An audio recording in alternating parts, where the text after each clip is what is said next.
Itinuturing na welcome development ni dating Presidential Anti-Corruption Commission o PACC Commissioner Manuel Lito Luna ang pagpapalabas ng precautionary hold departure order laban kina Senator Jinggoy Estrada at dating DPWH Secretary Manuel Bonoan.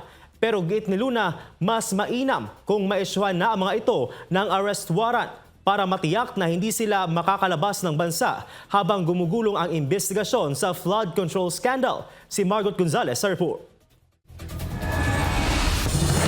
Ngayong may nilabas na ang Korte na Precautionary Hold Departure Order o PHDO laban kay dating DPWH Secretary Manuel Bonoan. Ayon sa Justice Department, kailangan ito makakuha ng court order bago makalabas ng Pilipinas o pumunta ng Amerika para sa medication ng kanyang asawa. Ayon sa Korte, may posibilidad na maging flight risk si Bonoan at iba pang respondents katulad nila Senator Jinggoy Estrada, Roberto Bernardo, Gerard Opulencio at Henry Alcantara, kaya ito naisyuhan ng PHDO. Ang mga hindi nahaharap sa reklamong planner sa ahensya. Matatandang minsan ang hindi nakauwi ng Pilipinas si Bonoan sa itinakdang petsa nang pumunta ito sa Amerika noong nakarang taon.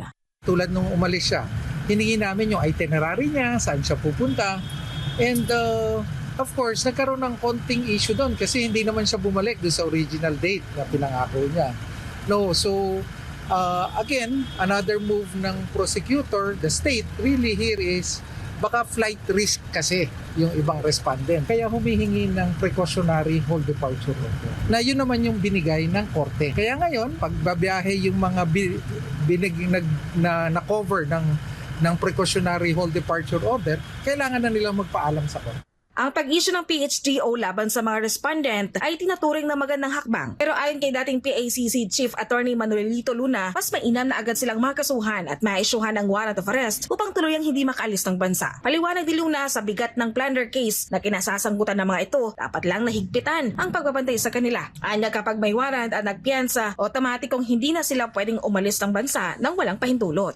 Siyempre, mabigat yung responsibility nila or accountability dyan, although they are presumed to be innocent. Pero in the meantime, the government has to take action. What will prevent them from leaving are, for example, issuean sila ng warrant of arrest, tapos mag-bail sila. One of the conditions of bail is hindi ka pwedeng lumabas. Samantala, unang nagbabala si Luna na huwag asahang magkakaroon agad ng hatol ngayong 2026 sa mga nasabing high-profile personalities. Dahil sa dami na legal remedies at posibilidad ng pag-apela hanggang sa Korte Suprema, inaasahang magiging mahaba pa ang bakbakan sa korte.